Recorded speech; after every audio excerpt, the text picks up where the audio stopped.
और हमारे साथ मेहमान भी हैं कुछ मौजूद। एक ज़बरदस्त खुशखबरी मिली है पाकिस्तान को इस ईद पर, ईद का तोहफ़ा ही कह लें। शायद हम उम्मीद छोड़ चुके थे, लेकिन स्क्वॉश में we are coming back and we are coming back with a bang. Squash की दुनिया के बड़े ऑस्ट्रेलियन जूनियर ओपन में पाकिस्तान के 5 खिलाड़ियों ने टाइटल हैं। 2 बहनों महानूर और महविश ने गर्ल्स अंडर 17 और अंडर 13 के टाइटल जीते हैं। इब्राहिम ज़ेब ने बॉयज़ अंडर 17, याहिया खान ने अंडर 15 और हुज़ैफ़ा शाहिद ने अंडर 13 कैटेगरी का टाइटल जीत लिया है। और हुज़ैफ़ा और उनके कोच नवीद आलम है हमारे साथ इस वक्त स्टूडियोज़ में मौजूद।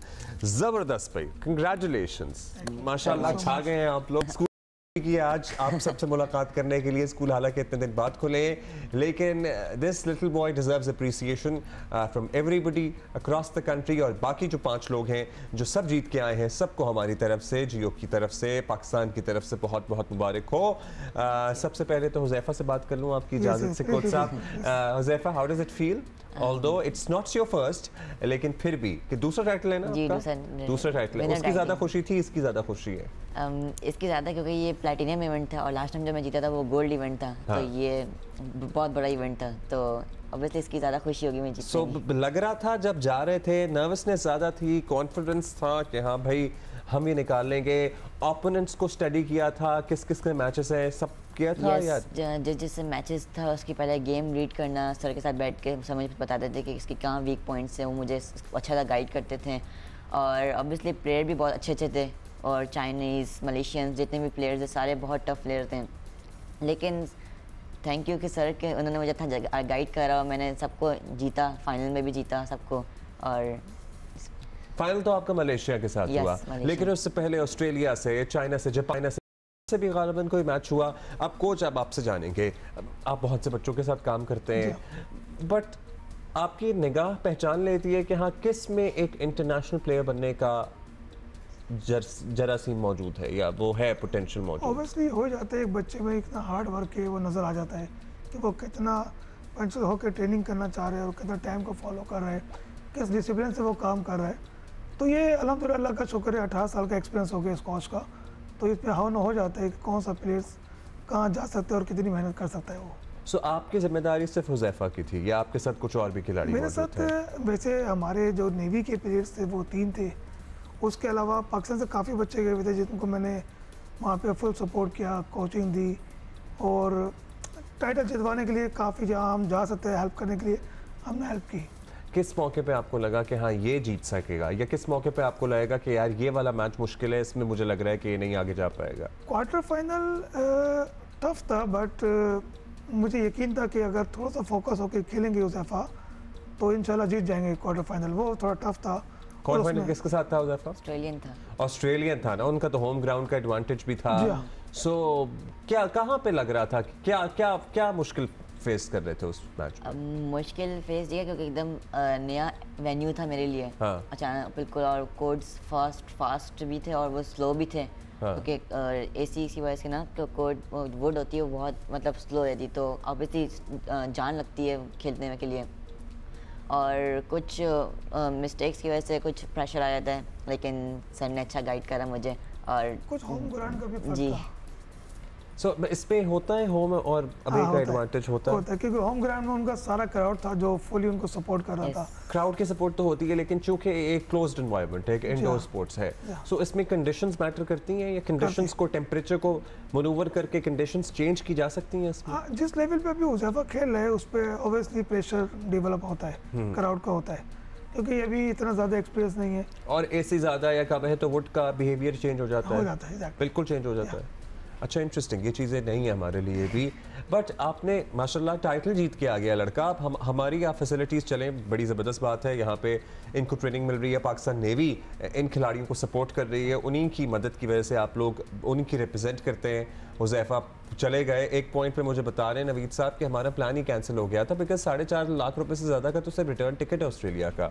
4 लोगों ने अगर यहाँ से जाना है, and then you know navy और कुछ अदर स्पॉन्सर्स की मदद से इट बिकेम पॉसिबल। वैसे ये हर जीतने वाले खिलाड़ी की तकरीबन कहानी होती है कि वो कितनी मुश्किलात के बाद टूर्नामेंट। लेकिन अल्लाह का शुक्र है कि पाकिस्तान नेवी ने और हमारे कमांडर तौकीर साहब ने काफ़ी सपोर्ट किया, हमारे ट्रिप को सारा का तकरीबन उन्होंने किया, काफ़ी अच्छा रहा, अल्लाह का शुक्र है।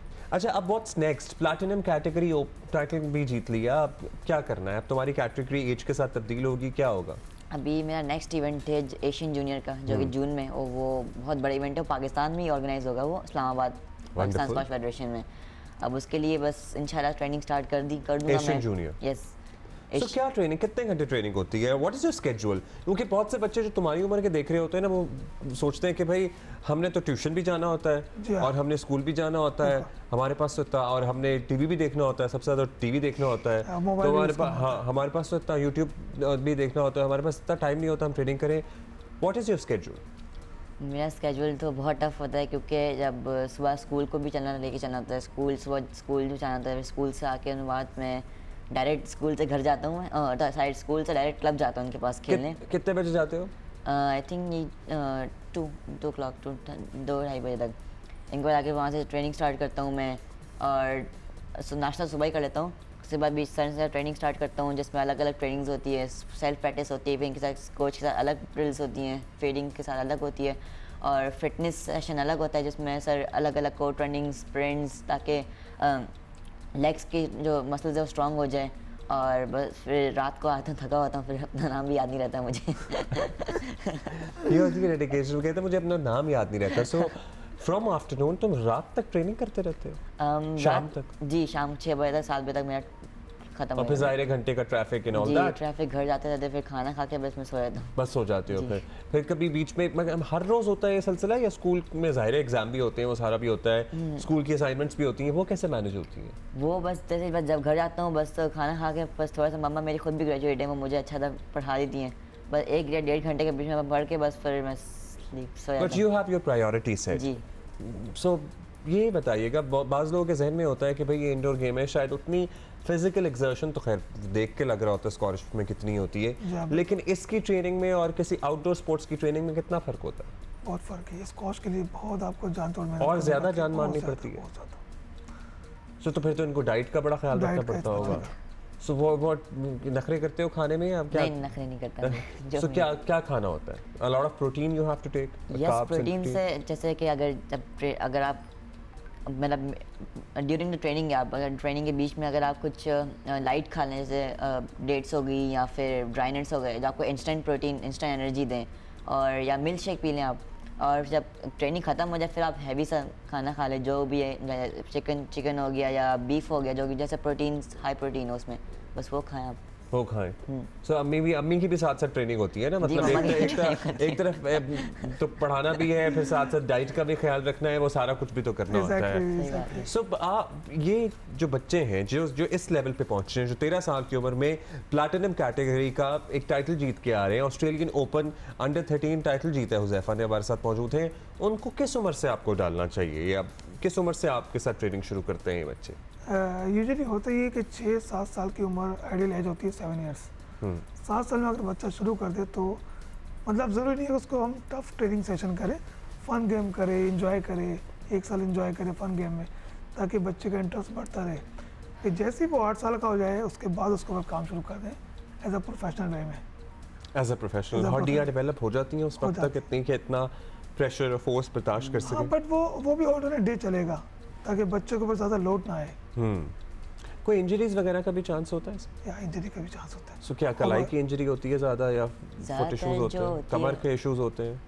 ज़्यादातर नी का और एंकल का हो जाता है, नी और एंकल और बैक का होता है, बिकॉज ओवर ट्रेनिंग से होता है वो। अगर ओवर ट्रेनिंग के साथ आपकी डाइट ना हो, सो वो ये देखें ना कि आप ओवर ट्रेनिंग भी नहीं होनी चाहिए, क्योंकि अभी he is at a tender age, जी हाँ, ग्रोइंग एज है। हम ये भी नहीं हम चाहते हैं कि ये he should serve exactly more for Pakistan, मतलब आगे वर्ल्ड चैंपियन तक बने हमारा, माशाल्लाह ऑस्ट्रेलियन ओपन टाइटल जीत के लाए, विद जूनियर जीता है। सो उसके लिए इन इस एसेट को मेंटेन रखना भी बड़ा टेक्निकल काम है कि ओवर एक्सर्ट ना करें। उसके लिए क्या करते हैं? उनके कुछ रिलैक्सेशन होता है, टैपिंग होती है, बिकॉज वो जब आपकी ओवर ट्रेनिंग हो जाती है तो ज़रूरी है नेक्स्ट डे आपको ब्रेक लेना। ब्रेक के अंदर आपके फिर सारे रिलैक्सेशन हो जाते हैं, स्विमिंग भी आपका स्कूल में सबको पता है कि you are a star. Yes. हाँ, डू दे अंडरस्टैंड कि तुम कितना बड़ा कंपटीशन जीत के, अब तो खैर अभी अलग ही बात हो गई है, अब तो ऑस्ट्रेलियन ओपन जीता। ऑस्ट्रेलिया में कुछ देखा भी है? कुछ देखने का मौका ही नहीं मिला। ऑस्ट्रेलिया में बस वहाँ का ब्रिज वगैरह देखे हैं बस जहाँ से वेन्यू से जाने के लिए। कैंगरूज नहीं देखे? कैंगरूज तो अलग है, कैंगरूज नहीं नजर आए कहीं, वो साइट सीइंग भी नहीं हुई कहीं? नहीं। ओहो, टाइम ही नहीं मिला ना, देखने की होती है डेडिकेशन। Exactly. तो बस गए, खेल के वापस आ गए, खेल के नहीं जीत के वापस आ गए। Thank you coach Naveed Alam, thank you, congratulations आप दोनों को once again and thank you for being with us. और वंडरफुल जी, ये ना ये जो सेगमेंट्स होते हैं ना, दे मेक आवर डे, और हमें फिर उम्मीद भी पैदा होती है, हमें खुशी भी होती है, एंड आई होप कि आपकी सुबह भी ये जो गुफ्तगू है अच्छी बनाती होगी। बाकी सारा कुछ तो चलता ही रहता है, लेकिन पाकिस्तान के बच्चे, हमारे नौजवान कहाँ कहाँ किस किस फील्ड में अकम्पलिशमेंट्स हासिल कर रहे हैं, जीत रहे हैं, we love to tell you this.